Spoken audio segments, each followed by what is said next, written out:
let's get a deal done. Maybe we can get a deal done right here. I don't see why not. So joining us now is House Speaker Nancy Pelosi. Ms. Speaker, it's always great to see you or hear you.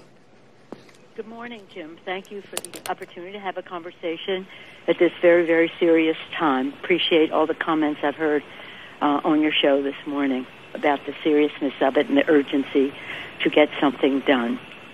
Will we, Madam Speaker? Can we get something done today? I know you as a person, as a practical individual.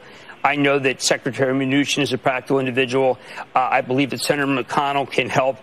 Is there any chance that by the end of the day, even though I know that we have disparate bills, that we can just come together in an unusual showing of nonpartisanship, because we know that there are probably about 150 million working people right now who are watching and listening to you and want to know whether they have a job on Friday?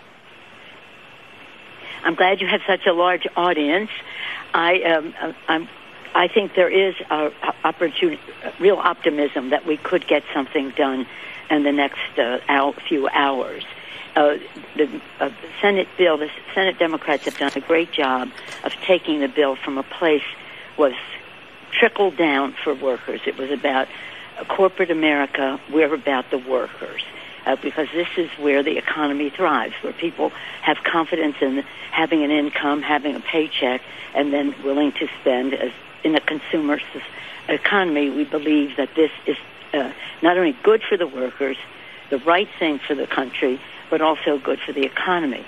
So the question is, who has the leverage? When they put out their bill, it was all corporate America. With all due respect, that corporate America is the creator of jobs, but nonetheless, unless we were looking out for the workers, that we were never going to have a solution.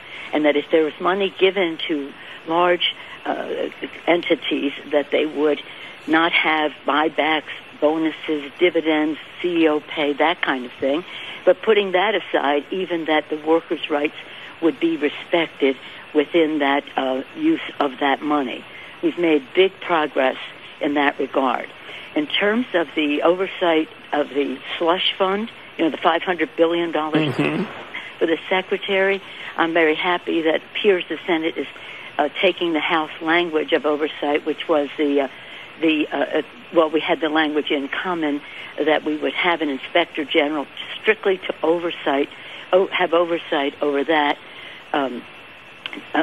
money, A, and B, we would have a congressional panel appointed by us of 5 people, constrained, but nonetheless to have oversight over that. It's similar to what we have done in the past, but right. that was major, shall we say, overarching concern. Right. I have a pledge I'm looking at from Secretary Mnuchin saying that we have agreement on that, which is really important. I know you. I'm sorry. Go ahead. That's a big change. So, there's some other things. Bring this bill to the floor under unanimous consent where we're all in agreement. Okay, Madam Speaker, I know that the 150 million people are hoping that you guys have meetings of minds. Obviously, there's some issues. I know you don't think they're tangential. You think they're not tangential, but the 150 million people want a deal done, and I hope you folks can agree to something. And we look forward to something with optimism. Thank you so much, Speaker Pelosi, for joining us. Well, I think that's well-founded. Thank you, Jim. Good to talk to you. Thank you. David, back to you. Okay, Jim. Thank you for that, of course, bringing us Speaker Pelosi. The market, as you point out, of course, and everybody else watching very closely. We do have the S&P up over 6%. Unanimous consent, an important component there, given it wouldn't require much in terms of and can move things along very quickly in terms of the vote. Exactly. Let's come back. Let's David, take a break and let's come back. I think the problem is no wish list. I hope she puts aside the wish list. Secretary Mnuchin, I think, gives in on not what the slush fund is, but what could be a $4 trillion saved, more than just big corporation. But obviously, if they don't come together in the next 24 hours, it's a different world for all of us. Yeah, as you pointed out time and again, and as everybody else knows, time is of the essence. Oh, yeah. Jim, speaking of time, we're going to take a quick break. Don't forget, we've got the CEOs of Marriott, Coke, and Microsoft all on board for the next couple of